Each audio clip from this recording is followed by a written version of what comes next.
You look great as a mummy. It's an asylum. It's like being inside of an asylum with a straitjacket, wearing a surgical mask, locked down like a mummy.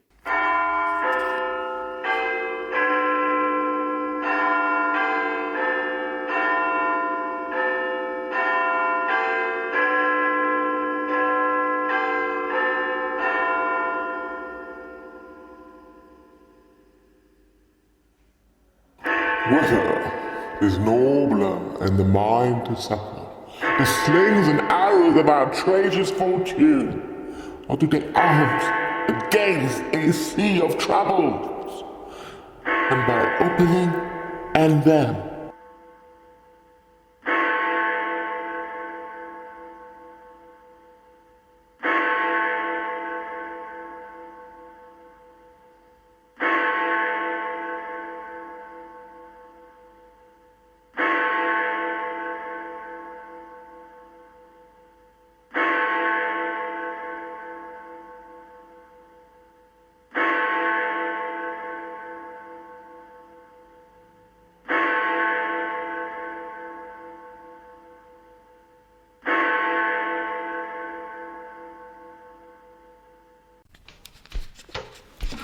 Old Nick, of course, means the devil in England. The devil is British, and I'm Old Nick. Old Nick, Lucifer, Satan, and Baphomet. They are the four devils.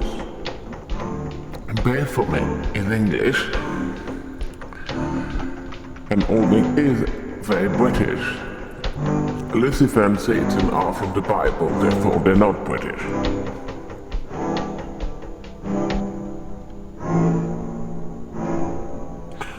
We're all men, except Baphomet, but Baphomet is more a woman or a trans, as it has the breast of the woman. So, in that sense, evil probably is more a man thing rather than a woman thing. Men are more evil.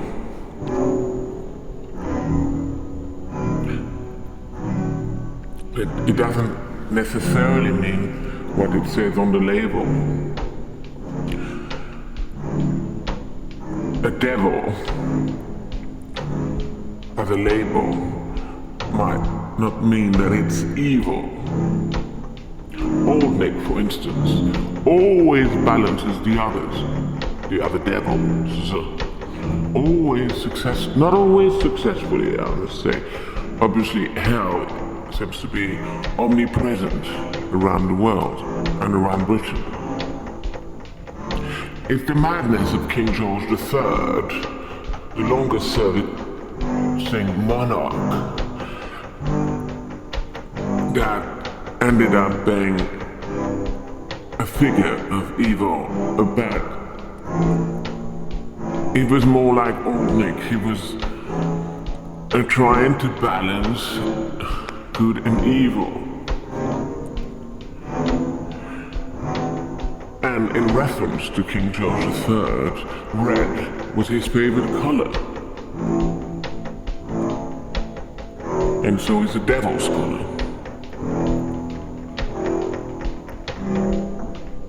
So red could signify evil, but red is also the color of madness. And if that's not insanity, what is everything? What is everything? What do we have here? What are we living? Nothing is what it seems. Yes, she had me until basically 18 years of age, and at this point, I was a pretty established young man.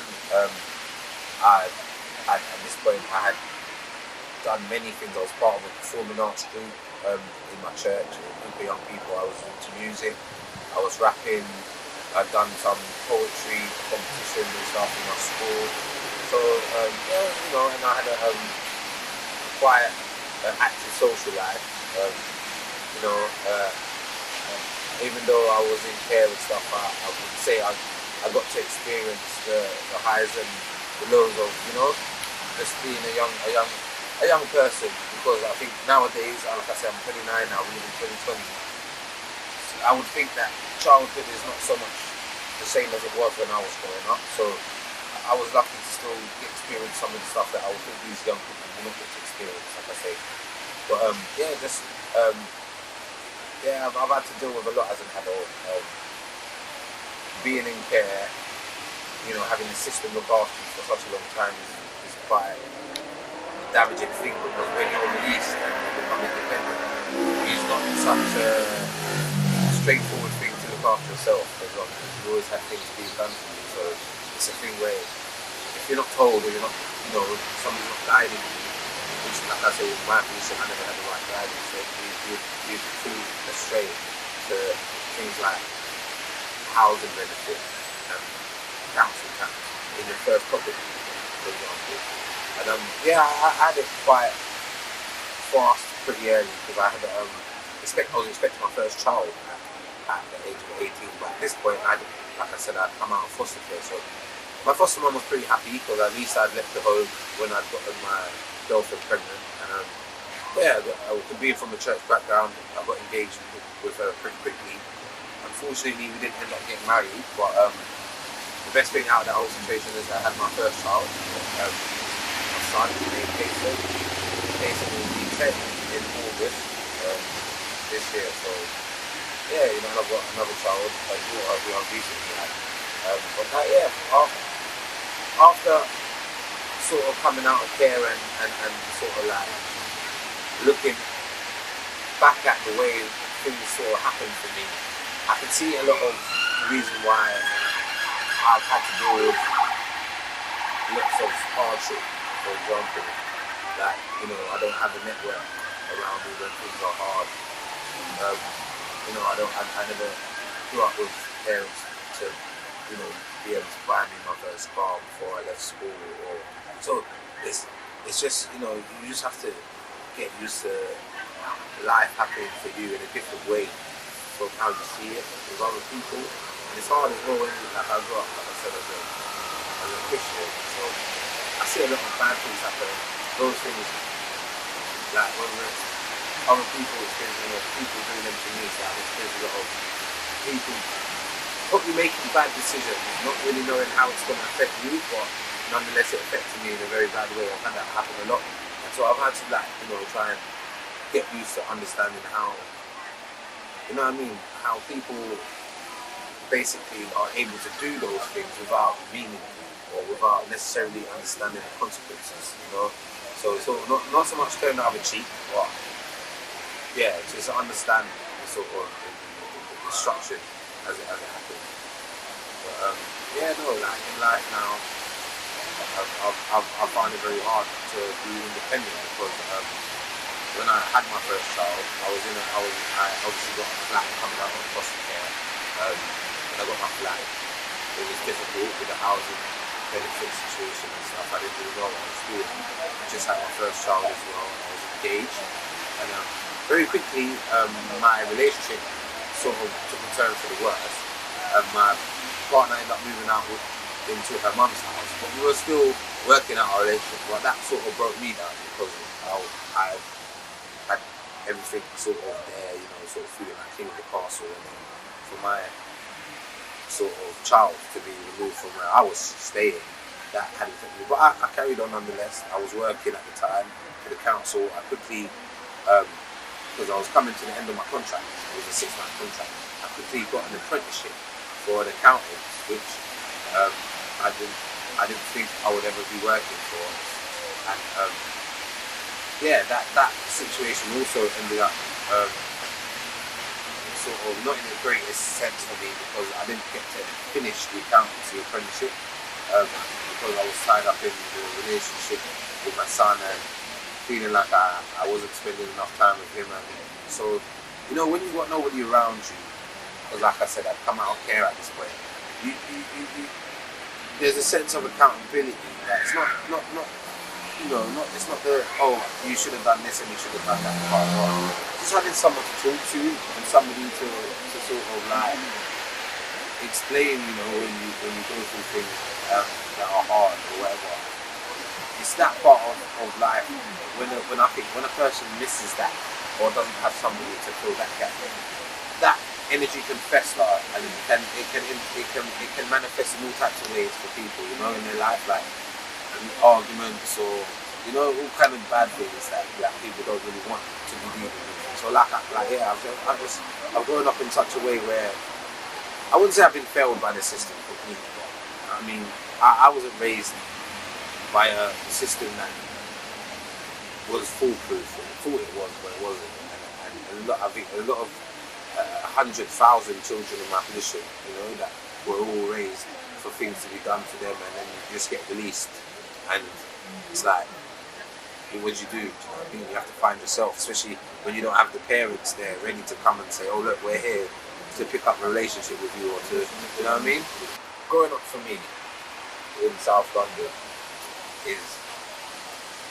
it was exciting because I mean I wouldn't say I'm a young man, but I'm not a young youth anymore. So when I was a youth, things were pretty much the same, but they weren't as serious as they are now. There weren't as many, even though there were many firsts when I was growing up. So there were many firsts, people being shot, people being stabbed. It weren't, oh, this is the thing.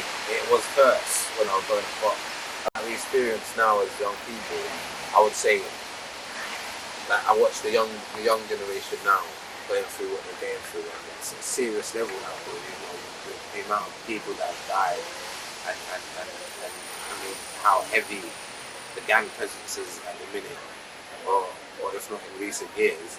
When I was growing up, it wasn't such a serious thing. So I mean, we were proud of where we came from. We were proud of that whole legacy of you know, being the urban group from this country, from England, from London, the city of London, you know, from South London.